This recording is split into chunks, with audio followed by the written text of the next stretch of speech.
Today I have Erik Allen, the bearded business entrepreneur. He runs two podcasts. One is a top-rated MMA podcast. He's a servant leader and a powerful man of faith. Welcome to the show, Erik.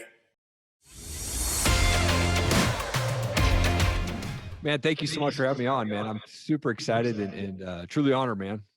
Yeah, grateful to have you on here. I'm gonna dive into a question I was thinking about, and you went from being an MMA fan to having one of the top-rated MMA podcasts. How did you take an interest or something that you loved and turn it into something that you were able to blow up and really just create something pretty incredible? How did you do that for people that are wondering, hey, how do I take my interest or something that I enjoy and actually make something out of it?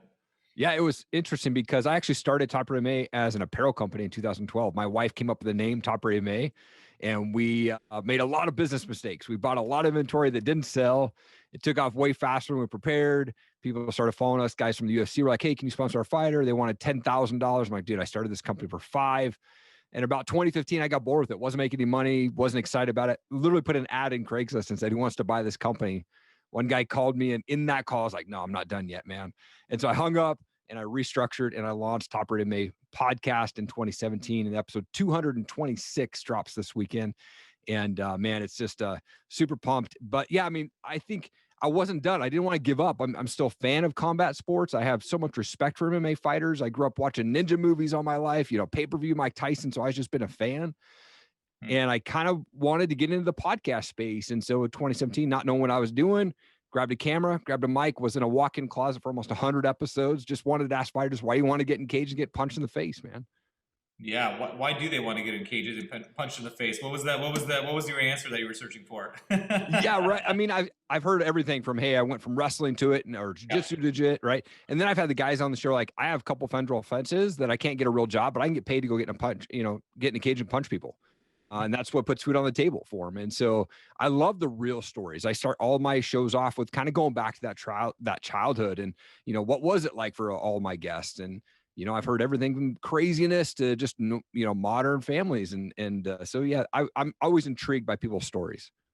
Yeah, I heard you were a ninja for as you were a kid, man. What actually got you into that space, just loving the mixed martial arts, loving the just the combat, like what, and well, it's two parts. I'll let you go into that. How did you get into that? Like, what inspired you? Yeah, I mean, my dad always got Mike Tyson pay-per-views, boxing pay-per-views when I was a kid. And then he would rent ninja movies, like literally like movies that had subtitles, no English in it. And we would just watch them for hours upon hours. And of course, we watched like Bruce Lee movies and stuff like that. And then, I mean, being early, like first grade, second grade, my cousin and I in small town Prosser, Washington, would walk a mile into town to the VHS rental store, and we'd rent UFC 1 and 2, and we'd go take it back and just watch and be like, oh my gosh, this is crazy. And so really started at an early age. And, like I said, I was probably, a ninja for, I like to say 15 years straight at, for Halloween, but probably not that long, but it was probably pretty close. That's it's interesting how our past defines and really almost creates a path. Our past creates the path for our future. It's really interesting. I think more recently you've been talking about your past and things that you've gone through. I felt God was just calling me to say, hey, man, it's time to let this go. And I felt a lot of shame and a lot of embarrassment about my past for so long. I think that's why I held on to it for so long. And a guy named Pete Vargas was talking on an infomercial, so to speak, on Facebook ad one time. I was following. He's like, man, we need to be sharing our story. And so I went out and I was like, all right, I recorded myself, nervous as can be, took it down to my wife. I'm like, do you think I should release this? And she's like, just understand that there's going to be people that are going to listen to it that are part of your family that might go, huh, why do you tell that story? Right. Like, and so I just said, all right, I'm just going to put it out. And so, man, it's been such a relief to release that story. It's opened up tons of doors for opportunities to be on shows like this one and open up doors for me to go to events and connect with awesome people. And yeah, I mean, the story was crazy, but I think one thing that I really kind of push is our past does not define our future. We can make a change at any point. And whatever we've gone through, if we decide that we don't want to do that anymore, we can decide to do something else. It's powerful. Yeah. As I have started, and I kind of realized that, was it about 4 years ago? I started sharing my story when it came to just issues with porn, and I ended up cheating on the woman that I cared about tremendously early on in our relationship, which caused a ton of damage and issues. And what's interesting is, as I've been sharing those stories, it's resonated with a lot of men Hmm. that kind of have kept some of those things in the dark, and have Yep. had, and it's really the enemy wants that stuff in the dark, man. If they can keep a Totally. guy thinking he's all by himself and nobody else experiences what he does or has done what he did, then he wins if he can keep it in the dark. And what I realize is when some of that stuff comes out in the light, that's where true freedom comes from, is when we get Yeah. it out into the light. And so I've been more and more open, and now it's actually my passion. I love being open about that stuff.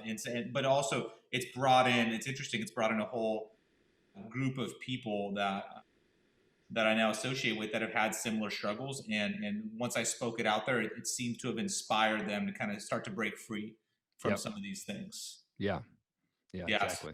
I don't know if that's was kind of part of your journey. Like as you're sharing it, did you get a lot of people that actually reached out or kind of resonated with some things or not? Yeah. Yeah, definitely. I mean, definitely have had people reach out and say, man, I went through something similar, or I saw the abuse. I mean, you've read my story, but 13 years old, having to fight my mom's boyfriend, busted his head open in two spots. I was jailed at 18 for having a bong, 21 years old, $28,000 in debt, like just led down this path of craziness. So I think my story kind of touches base in a lot of different people, maybe where they didn't experience all of those, but there's something in my story where I think there is this common thread of people that they kind of tend to experience divorce and family or whatnot that is. And so, yeah, I've gotten a lot of messages and a lot of people saying, thank you for sharing your story. And it just inspires me to share my story more. And so, that's really what I'm on, is I'm on this mission to share my story, inspire people. And if I can impact one person with it, then I'm all for it. That was next. What do you? So you're obviously, I feel like you are a man on a mission. So where are you going? So what do you feel? Why do you feel like? What do you feel has? What do you feel is your calling, or God is? Why are you here? Why are you on Earth? Have you got any insights into Yeah, that? I mean, I think so. I feel like my calling right now on earth is to break those chains of addictions, rejection, abuse. I mean, everything that, divorce that my family has generations of. Mhm. Well, I don't say generations. My parents, they were married and divorced several times. My grandparents were amazing people and they were married for a long time. My wife's parents, same thing, married and divorced many times, but her grandparents, amazing people. And so there was this generation, I think, where our parents, my wife and I's parents, were in this battle of addiction. And I think Satan came in and destroyed that generation. And we're like, nope, we're not doing it anymore. So 16 years sober for myself, my wife and I, she came from the broken home. I came from the broken home. We know exactly what we don't want in a marriage. And we brought some junk in. We had to kind of work that out in the early days. But we have two amazing kids, and they both love the Lord. They both gave their life to Christ at 4 years old. I mean, not from us. They just said, hey, Dad, I want to give my life to Christ. And so we're breaking these chains. We're leaving a new legacy for generations to come through our line. So powerful. That's what inspires me most, man. For our 3 day events that we put on, they're pretty intense, and we give guys an opportunity to get real. A lot of guys haven't gotten real. They've kind of been surfacey, and a lot of their friends and their associations are surfacey.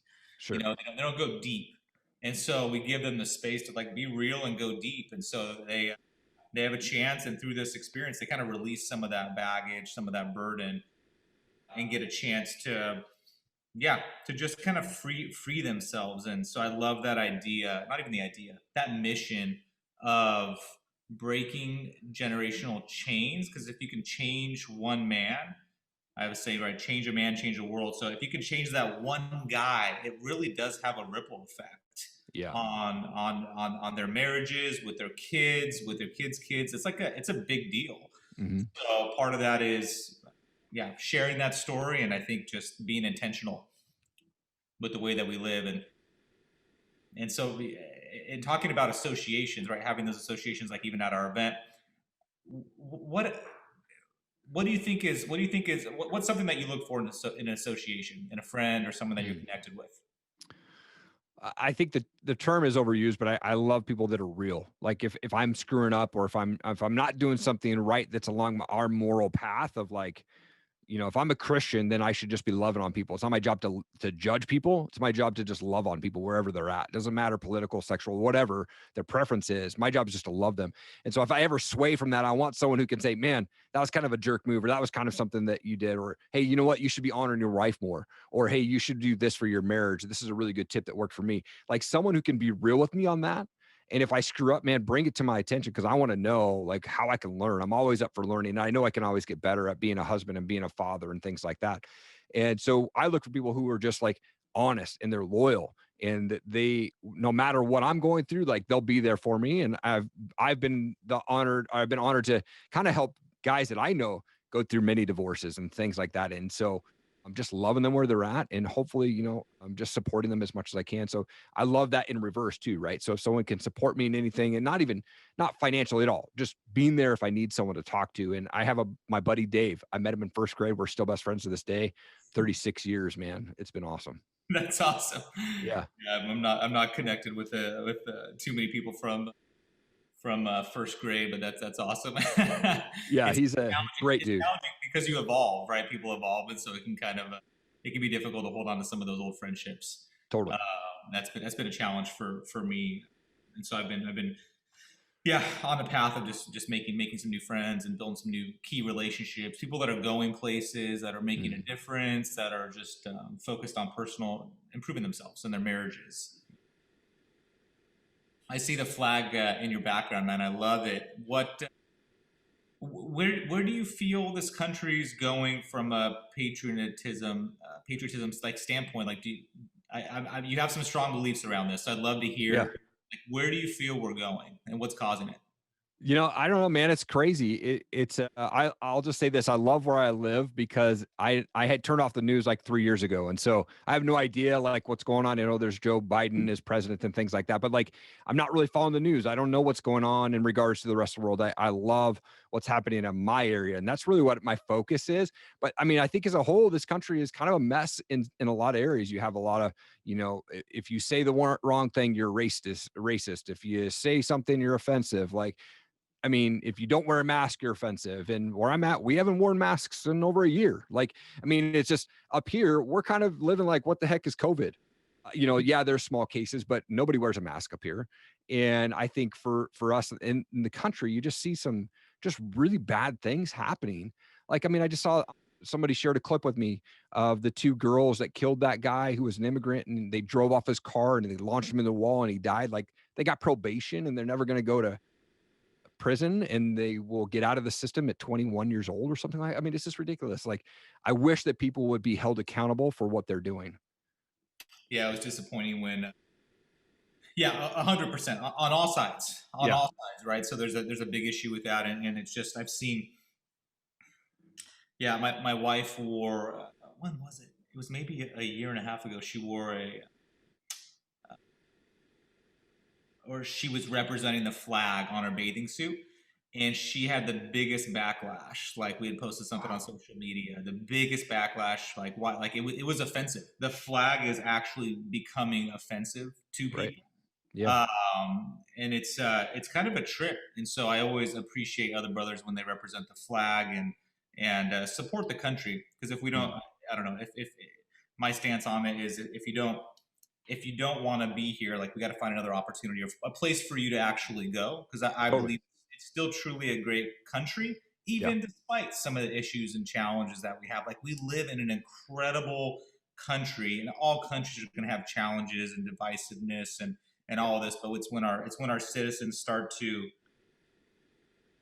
denounce the flag and like what we're about. That's where we have this kind of some.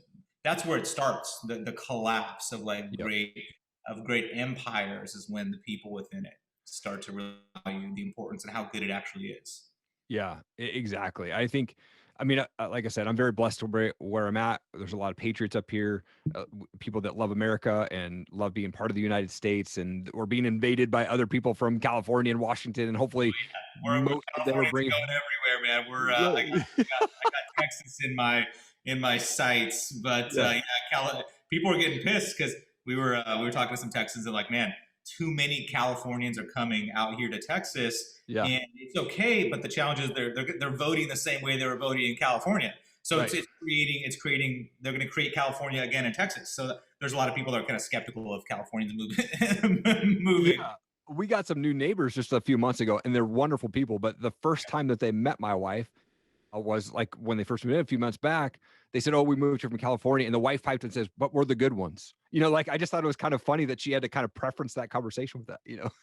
Yeah, yeah, it's interesting. So the people, Californians, there is a mass exodus really Yeah. happening in California right now. I mean, we have friends in Florida that just have a ton of new neighbors from California. We have friends in Texas, Tennessee. I don't know how many people are going to Idaho. That's interesting. Is there a decent amount of Californians coming to Idaho Ma- also? Massive. Yeah, massive. My buddy's been doing real estate for a couple of years. 80% of his clients over the last 2 years have been out of state, with the majority of those being California. Very, very slim market up here right now in regards to what available homes. And essentially, homes are selling probably everywhere, but up here, 150, 200% over asking price. And lots of people in California, they can sell their $1 million home. They can come up here and they pay cash for, $400,000 house, which the market up here is absolutely nuts. You cannot buy a house if you're a local person you know, that lives here, because there's just not enough income for you to afford the housing that's up here right now. Yeah, it's got to cool down at some point Yeah. and pop. I mean, that's when you know there's a bubble happening. I read it I forgot which book it was, but I read it in a book where it's clear signs that a bubble is happening when people start overpaying for houses that actually have like flaws in them, like foundational flaws, and they'll go pay above asking price. Yeah. Just for fun, we were looking at a house in Texas, and it had this driveway that would flood out. So the guy's like, yeah, every time there's a major storm, by the way, you won't have access to your house because one of the ravines goes through and actually blocks the road up to the house. No way. Wow, that's interesting. The house ended up going above asking price, and Wow. you can't even get to the house during a storm. So that's when people start getting into this craze. That's when you know like something's going to shift probably pretty quick. Yeah. When people start buying property and the values go up of houses that are really not normally attractive. So it's interesting in Idaho. I had no clue the market was that hot in Idaho. Yeah, it's pretty wild up here, man, for sure. I mean, I never have to go outside of a 5 mile radius where I live, which I love. I mean, over the last 3 years, I've put like 6,000 miles on my truck. I just don't take it that far. But I'll go out in town, and sometimes I'll see more Washington, Oregon, or California plates than I do Idaho plates. I'm like, where the heck am I? It's just weird sometimes out there. You had a powerful moment around Easter. Yeah. What happened? Yeah, so Easter 2004. Actually, I'll back that up just a little bit. Just prior to Easter 2004, I had just been laid off from the Universal Records. I was there for a year. It was my dream job to be in the music business. Don't know how to play anything, but I was tracking sales and doing meet and greets and things like that. Got laid off around the Napster era. And so I was this depressed guy working at Starbucks at night. I'd get off work, go to the grocery store, buy a 6-pack of beer, go rent me a movie, and go back to my ghetto apartment, drink myself to sleep every night. One night, this really hot girl came in and said, "Hey, would you like to go to this college age event we have at our church? No pressure, but it'd be cool to have you come hang out." I didn't have any friends. I was depressed. I said, "Yeah, sure, I'll go hang out." And it was all this like these people there that I knew from the other side of the state. It was just this weird connection. Like, holy crap, man, I remember you from high school or college. And I think that God was planting a seed in that moment. And about a month later, it was Easter 2004. I was managing a band. We went out and played the night before Easter, and I woke up on Easter morning surrounded by probably 15 of my buddies in my buddy's basement. Woke up early, and I felt God in that moment go, man. I felt God say, in that moment, you're done. And I quit cold turkey drugs, drinking cigarettes that I had battled for many, many years. And I gave my life to Christ just there by myself. I said, God, take me. I'm done with this life. I need you to, put me on the right path, and let's get this thing figured out. And I called that girl up and got her voicemail and said, "Hey, thanks for, inviting me to that event. Hopefully I'll see you at the store. Happy Easter to you." About a month later, we were dating, and a year later, we're married, and now we've been married for 16 years this year. Wow, congrats, man. That's a wild story. Yeah, dude, it was, and we're actually both born exactly the same minute, 1:41 p.m. on our birthday. We got same day, or I mean, different day, different years, but the exact same minute. Interesting, interesting. So you guys, and you have how many kids? We have two. Yeah. Two kids. Awesome, awesome. Yeah. That's a special story. One of my favorite things when I'm meeting someone new, and me and my wife are going on a date with them or doing like a double date, is hearing how the story of how they met. Yeah. They're the best. What do you? I mean, so faith is Christ, from what I know, is everything to you. How does that play out in your life? Like how, especially around like the podcast. Yeah. So are you able to, yeah, how does faith show up in the podcast, and how is it influencing how you're showing up? Yeah, I mean, for me, I wake up at 4 a.m. 6 days a week, and that helps me kind of prepare my day. And if I can get up, one, if I open my eyes, that's a good win, a good day. Yeah. And then I jump out of bed and I make my bed. There's 2 wins I just got in 15 seconds, so I know the day's going to be awesome.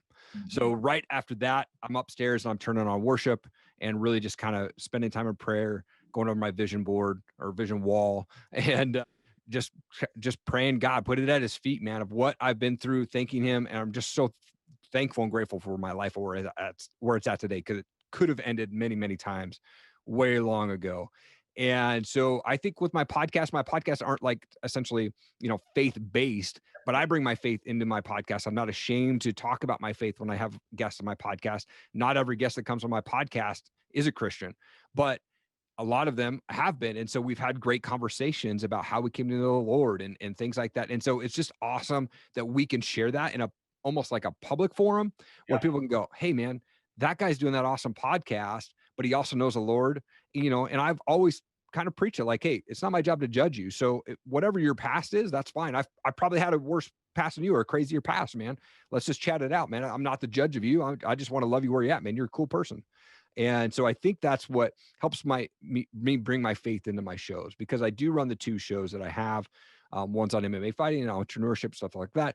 But I love being able to have those conversations with people on the show. That's interesting that you wake up. So I wake up at 4 a.m. Also, I've been trying 3 a.m. recently, and Okay. that's a tough one. That's Yeah. next level. Yeah. So I'm back at 4, but I think I'm going to shoot for 3 because I get so much additional time. So I'd love to hear people's morning routines, especially around faith, because what we teach at Rise Up Kings, and Rise Up Kings are just an amazing brotherhood of Christian businessmen that are just looking to stay balanced in their faith, their family, their fitness, and finance. The 4 pillars is what we Mhm. call them. Yeah. We're all about. We actually have an app where we track it, and so Nice. morning routines are everything. I believe morning routines are critical. What does your worship look like? I had we just brought a pastor on board with our organization on staff, which is really Mhm. cool. So he's going to be like mentoring and really speaking into the guys and praying over the whole organization. Oh, And that's he was awesome. talking to me about worship. And so I've been asking. I'm curious about people's worship routines or how they worship. And so two part. How does your worship life look? Mhm. And what part of your morning routine do you feel like is foundational to the success that you have? Yeah, I think, worship, what it looks like is, like I said, when I get up to the office, I've created an iTunes playlist. It's probably got 10 days worth of worship songs on it, from Elevation, Church, and Hillsong, and all these kinds of like passion albums and stuff like that. And so I'll come in and I'll kick it on and just put it on random. And I like to put it on random or shuffle, because I think God will speak to me through whatever song comes. And sometimes it's like, yeah, maybe. But then I feel like, man, some days I feel like this song that was just played, that's for me in this moment. And I just close my eyes and I just start talking with God, man, about like being real. God, thanks for, man, you saved my life. You brought my wife into my life. We have 2 amazing kids. We're all healthy right now. We're breaking chains.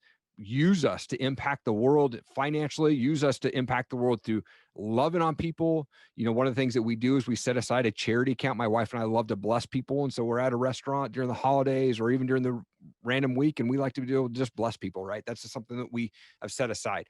So my time of worship is just really being grateful for what I've got going on, and then just praying to God, like, hey, here's some opportunities that might come up. Give me some wisdom and knowledge on how do I approach this.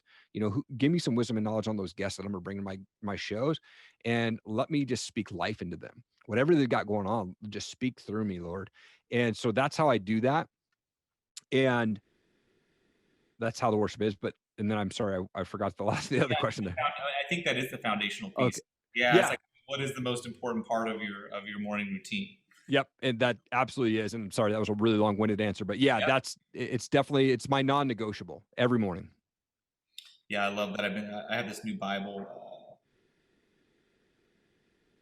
John Corson's application Bible. It's this incredible Bible that just breaks down verse by verse what it actually means, and I've referred it to.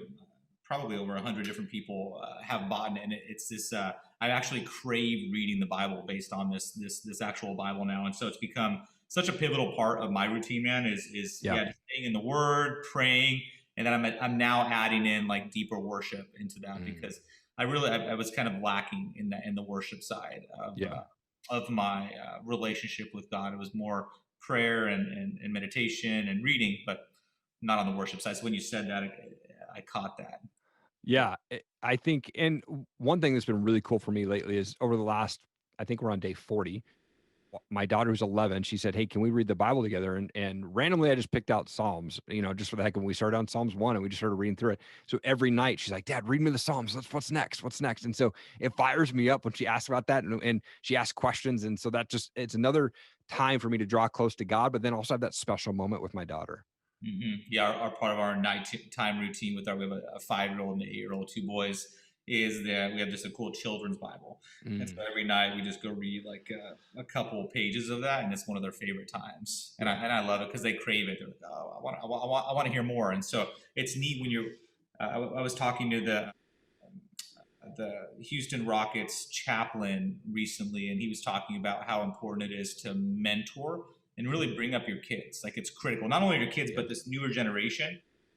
We for have sure. this, I guess we have this, like the older generations kind of see the newer generations as, like a more lax generation, a more just eclectic, kind of this. They almost like they look down on the newer generations, Right. and so it's easy to see that sometimes. He's like, there's a gap. He's like, we're misdiagnosing that generation. He's like, they're actually God's gift, and there's some special things about them. We have to realize how to go meet them, kind of where they are, and Hmm. how do we and we need to start mentoring and bringing these. But as long as we're going to be butting heads with them, we're not going to be able to the Satan's going to come in and say, "Hey, you guys are awesome. I love you. Like, let's go do this." As opposed to the generation before them, which is supposed to be bringing them up, walking side by side, and really connecting with them. And Hmm. so that resonates with me. Like, hey, what can we do not only with our kids, but how do we start mentoring the younger generation, the post millennials, and like Yeah. start connecting with them more, and really going out of our way to like bring them up, Hmm. as opposed to kind of isolating them and putting them in a different bucket. Yeah. Exactly. Yeah, so it's interesting. What you have your entrepreneur podcast, Yeah. uh, awesome, which is cool. So I love. For some reason, I just love Christian entrepreneurs, man. It's just a fun space. I really enjoy that space and that. Totally. And so so on the entrepreneur side, what do you? We have a lot of entrepreneurs that watch our podcast. What are a couple? What was your like what are you working on? What was your journey of entrepreneurship, and then Sure. what are you working on right now? Like where's your vision? Where are you going? Yeah, I mean, entrepreneurship started early on for me, but lawn mowed, lots of people at an early age. So I've always been intrigued by entrepreneurship and things like that. Never been a full-time entrepreneur. I still work a full-time 9 to 5. Yep. But in 2018, I came across a guy named Ed Milet. And I was like, who is this guy? I would like became obsessed. I started watching all of his videos on YouTube, went and got his book. Then in the middle of 2018, he issued the Max Out Challenge, where he said, "Hey, 1 million followers on Instagram. I want you to submit a 1 minute story. Tell me what you're passionate about, what drives you." And I submitted my story, and I won the Ed Milet Max Out Challenge, and got to have a phone call with him. Ended up going 30 minutes. We got to record it, and I released this episode 12 of my podcast. And so that's the journey. In 2019, I started the Erik Allen show. Actually, it was originally the Bearded Biz show. And I did that as a joke. Like, well, if I have this show called the Bearded Biz, I'll never have to shave my beard. My wife, being the smart one, says, I think you're not niching down too much. Let's just, expand that a little bit. So we changed the name just recently in the last few months to Erik Allen Show. But I mean, that's what I'm called to do. I love talking with entrepreneurs, world changers, and success-minded people. And I want to be able to share their story with the world. And what I'm called to do, what I'm passionate about doing is podcasting. I love people's stories. And so that's what I'm doing right now. And my journey right now is not only podcasting, but I've been doing voiceover for the last couple of years. I don't do any voices. I just like explainer videos, video sales letters, stuff like that. And that's been really fun for me. And then I got to share my story twice this year already, speaking from a virtual stage. Never done that before. God's just been opening these doors and me to be able to do that. And I spoke for some local insurance agents up here on how to get referrals. And then I was the keynote speaker for an event called Rise X up here in Idaho on talking about entrepreneurs and things like that back in February. And so my goal is to be a full-time entrepreneur, podcaster, content creator, voiceover guy. I love to be able to speak and coach. I just launched my first coaching course, which I'm really excited about. That starts here very soon. And then we're going to hopefully expand that and man, take it from there. Nice. So when's the date, man? I'm all about, right. You got your vision board. I don't know Yeah, if you have that date set. When is the date, or what are you shooting for? man, I'm shooting for the end of this year. So 12/31/21. I would love to have enough income or match my income that I make from my full-time job doing it online. And God, like I said, God's been opening doors. I've never really done much online sales, but over the last month, I literally 10x what I've ever made previous in this last month. And it was a huge month for me. We're going to continue to push that. Part of my vision wall, I'd never had that before. So I got really serious about nailing that down on a daily. My morning routine is I read through that whole vision wall, all the quotes. I look at the photos and things like that. One of the things I have on my wall is very important to me, which people think it's kind of funny, but it is. Like if I can't pee off my front porch, my neighbors are too close. That's a big goal for mine. I want 20 acres where I can do that, right? And so that's a big goal for me. I want 20 acres also. So we'll Yeah. Yeah. that is a big goal, especially in today's market. Right. Like we were talking about real estate, Totally. right? It's a pricey. Yeah, it depends on where you are, but 20 acres. So that, dude, that's awesome, man. I love the journey of entrepreneurship, and like that's my passion. That's my life passion. I feel like God's given me unique skills and coaching skills, and just a lot of the crazy challenges. Because another company that I run, Superior Restoration. It runs on its basically runs on its own. I go there one day a week. Oh, And so nice. we have about 40 employees, and I built up the management team and the marketing structure, and everything is really like systemized. So I love Mhm. supporting people. I'm like, hey, how do you start to systemize your business to Yeah. where it can start to run on its own? Like once you get the marketing figured out, once you get some core people, how do you start to like actually build it to where it's not you manually cranking everything and making everything work, Yeah. right? Which is the challenge for a lot of entrepreneurs, is they get stuck in the business, and they're in the business for the rest of their careers, which Right. is fine, but there's a bigger opportunity. And that's what's allowed me to even work on Rise Up Kings, is because I was able to create some space and some freedom, and then I could go follow my like life's work and my life's passion, Yeah. which is this. And so I love that journey. I love challenging people too. So one more time, what was the date? The end of the year? Is that what you said? March. 12/31/21, man. Absolutely. Yeah, Absolutely. very cool. Well, I'll be looking forward to watching you on your social media and seeing that thing, Thank seeing, you. and hopefully your boss isn't listening to this, because Right. he might help you move on a little sooner. But Yeah, for sure. I'm blessed to work for a great company that allows me. They knew I do my podcast. They allow me to break away during the day to do my podcast and things like that. But and it's just a small startup. But but they know my passion. My passion is podcasting, not swag, right? And that's the industry that I'm in. But my passion is story and impacting people and things like that. And so that's really my goal for this year is to make a big impact. My word of the year is grow. And I want to grow myself. I want to grow financially, grow my marriage, and grow as a husband and things like that, and grow my relationship with God. And those are just that word is so important to me this year. so good. That was my year. I think about 3 years ago was grow, man. It's a powerful, just personal, professional, spiritual development, like all the way around. Like, and I'm gonna close out with one of these questions, or this question. So you've seen, as you've interviewed so many MMA fighters, and just you've been in the space. What can you take away from what, like, all of the interviews that you've done, from how they show up, either around maybe mental toughness, or what is it about MMA fighters that just this thing that you could take back, or that our listeners could take back, that would help them be more effective in life in general? I don't know if there's anything that sticks out, like, hey, this is kind of a common theme. Yeah, the fighters that I've had on my show and the entrepreneurs that I've had on my show that are successful, they all have one thing in common, and it's being consistent and committed to their passion. And where I've had fighters on my show and they're goofing off, or they've not really, done well with interviews before, and you can see it in their record, right? They're not passionate about pursuing that. But then I've had guys on my show that are now in the UFC, and those guys were committed. Whatever it took, they were getting up, they were training 3-4 times a day to make sure they're there. Same with entrepreneurs, right? Like, I talk with entrepreneurs and I'm like, why do we want to get punched in the face? Not physically, hopefully, but like we're getting punched in the face with a lot of rejections and no's. And it's the same thing for my fighters. Like, hey, why do you want to get punched in the face physically on that side? And it's because they want to test their manhood. They want to get in there and they want to physically push themselves. And those guys that are successful in both entrepreneurship and MMA side, it's those guys that are committed and they're consistent what they're doing and they're very dedicated to their passion. So good, committed. That's why it resonated when you mentioned the 4 a.m. I Yeah. don't meet a lot of guys, honestly, that wake up at 4 a.m. and have that level of committedness and also consistency, right? Yeah. Because it's that dual. You need both of those to really be successful. I love it, man. Well, dude, thank you for showing up, dropping some nuggets, and yeah, thanks for being on the show, man. Such an honor to be here, man. I so appreciate you taking the time and having me on, man. I'm really excited. Thank you.